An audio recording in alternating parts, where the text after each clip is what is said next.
Christy, I'm going to start with, I think, probably what's top of mind for a lot of our attendees today, and that is the upcoming H-1B cap season for the fiscal year 2024.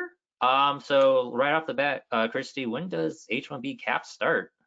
Well, that's a really great question, Eric, because I know a lot of our clients are really excited. By way of background, for those of you who don't know, H-1B is the most commonly held visa out there. So it's one where if you haven't yet held it, you're going to be subject to a numerical quota. And so there is a quota of 65,000 visas for regular numbers. And then for those, there's a special carve out for those with U.S. master's degrees or higher. So for your employees who've never held it, now is the time for us to consider them for the lottery.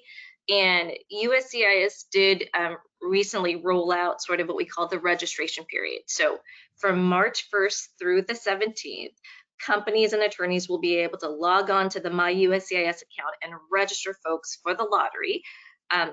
By, I'd say, the first week of April, we will then be notified by the Immigration Service which of those employees have been selected for the lottery. We'll log back into the My USCIS account. We'll be able to see which ones have been selected on sort of the selection notice that USCIS indicates. They talk about you have a 90-day window to file. And for those that have been selected, we and many of your law firms will certainly file within that window. And if all goes well, come October 1st, your employees will then be able to start working in H-1B status. So that's really good news. It's crazy. We're February 2023 and we're talking about start dates in October, but now is the time to plan. And for those of you in the call who are thinking about registering folks and haven't yet considered, I would say you still have a little bit of time. Be sure to reach out to your law firms and let them know, look, you have employees that you still want to enroll in the program. It's still feasible. But after March 17th, that sort of window closes and you're not going to be able to add anybody to this year's lottery. So if you haven't yet started, think ahead and plan ahead so that you don't miss out on the opportunity for your employees to get an H-1B this year. Well said, Christy. And yeah, did see those timelines come out. And that's all available on USCIS's website as well, correct? That people can just go and look at. Absolutely, yeah. USCIS has a pretty robust website and they'll let you know the windows for when the registration period is. Cool. But I would say talk to law firms. Yeah, totally. So Christy, I know you and Addie have both mentioned that you've been in the space for a little over 20 years both. And I'm sure you've seen how the H-1B and just immigration has changed over the years. And in particularly, there was a time, I would say, 2018, 2019, 2020, when USCIS was introducing electronic registration, and there was, that other potential big change. But it seems the last few years have been relatively the same, to put it, in one way. But I'm curious, has anything changed for this upcoming H-1B cap season compared to years past? Well, that's a good question, Eric. What I would say is, in the last 2 years, USCIS has certainly changed the way we file H-1Bs. Prior to 2021, when we talked about cap seasons in years past, the way it worked was immigration law firms would file hundreds, if not thousands, of cases by April 1st for all their clients. And so we would make a mad dash, work through the first half of the year, file cases by April 1st, and we would never know whether or not an individual was selected.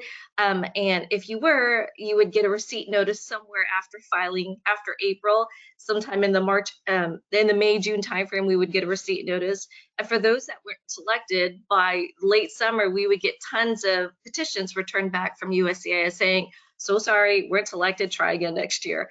And I think the last 2 years, it's been really great because USCIS is really streamlining the process and they're finding a way to make this process a lot easier. So in 2021, which was fiscal year 2022, USCIS started the registration process. So in that first year, when they rolled out the program, they had not only one round of the lottery, they actually had 3 rounds in total.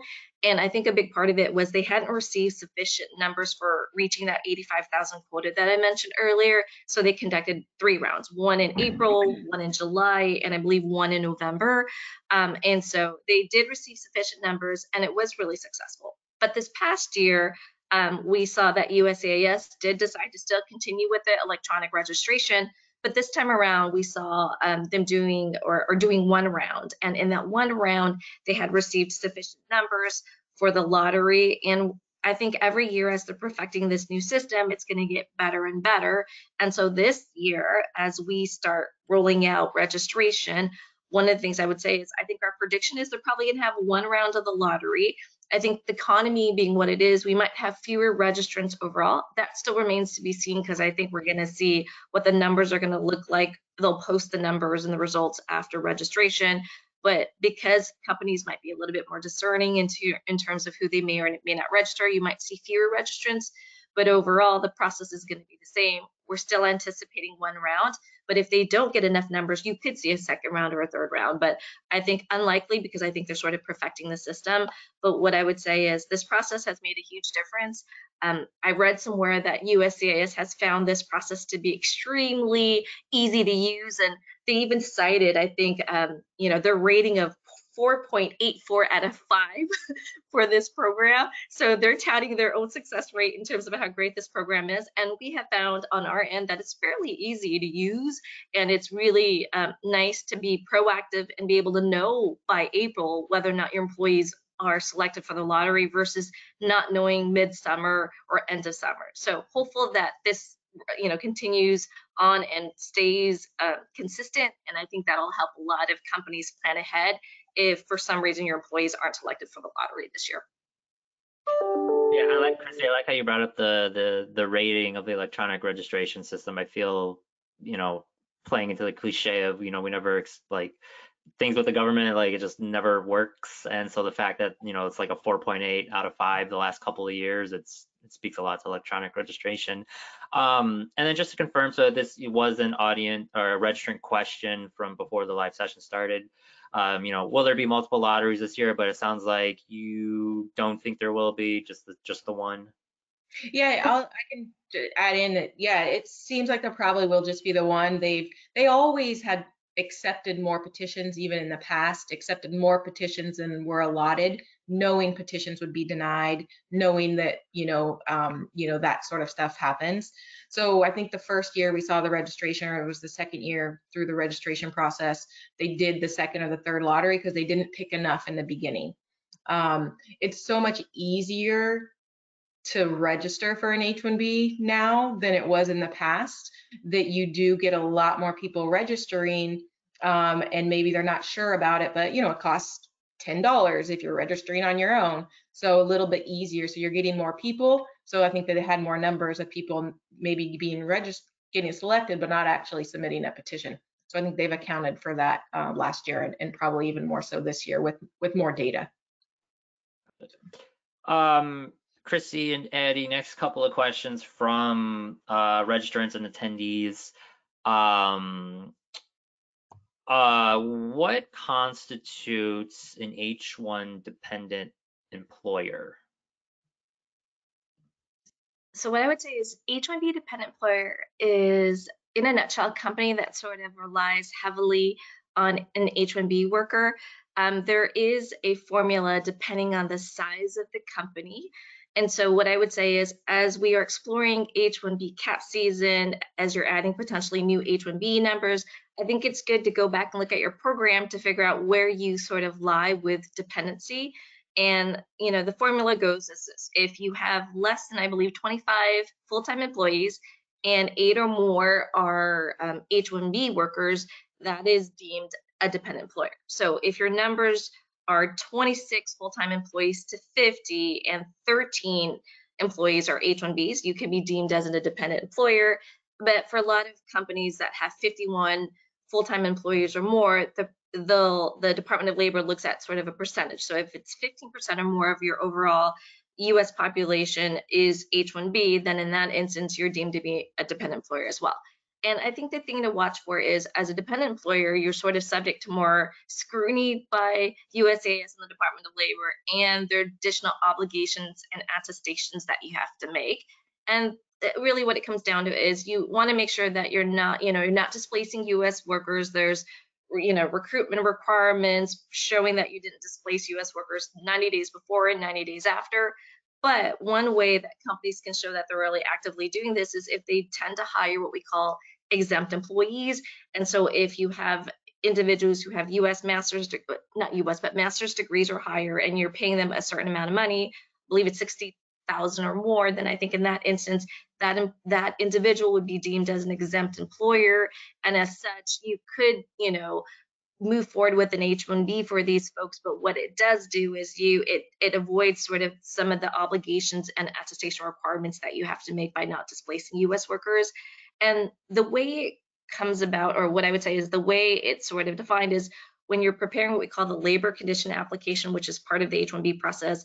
Companies have to make attestations as to whether or not they're dependent, whether they're in compliance, and on the forms themselves, you kind of have to indicate these boxes. So if you're not sure, whether you are or not dependent, reach out to your attorneys so that they can better help assess. And, for companies who are sort of borderline in that 12, 13% and may not necessarily want to make those additional attestations, it's a good way to sort of plan around your program and, see how many more additional H's that you'll have to kind of not get to that 15% of dependency. But those are things to note. It's, we have several companies or clients who are dependent. It's just added scrutiny and just making sure that the I's are dotted and the T's are crossed, just for added safety measures to make sure that you are really actively recruiting out there for U.S. workers and not displacing those U.S. workers. Totally. I'm curious, Christy, you mentioned, there is a set allotment for H-1Bs and highly sought after employment visa. Like you said, that only the 85,000 total are available. What are the reasons, or have you seen any reasons on why an employee or employer might pass on the H-1B lottery? So for a lot of international students, I would say that they're starting out in their careers. Some may decide, hey, I loved going to school here, but my future lies elsewhere. So you could have employees deciding, you know what, I want to work on my OPT STEM, OP2 leave, and that could be a reason why they don't necessarily pursue an H-1B. F1 students are also FICA exempt, so they're not subject to the Social Security taxes. And so if you have an employee who's really tax savvy and may not necessarily want to pay for some of those other taxes, they might decide to stay on F1 for as long as they can before they need to switch over.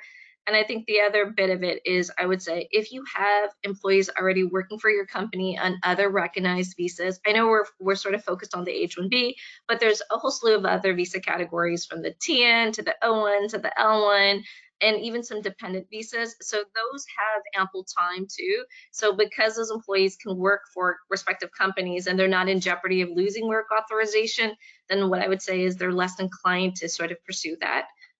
From the company's perspective, I would say that, a lot of companies are cost conscious this year.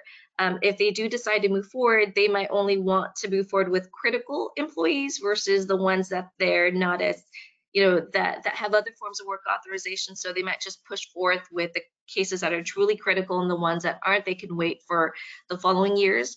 And I think the other thing I would say from a company perspective is that the last couple of years with COVID, people couldn't bring folks in the U.S. with the travel bans and the delays at the embassies and consulates, that people have hired folks outside the U.S. And since they're situated overseas or happy overseas, maybe there isn't a high demand for H-1Bs because they have the talent that they want, but they're not necessarily situated in the U.S. right now. So I would say those are some of the reasons from, I would imagine, the company's perspective, as well as from the employees, from what we're seeing.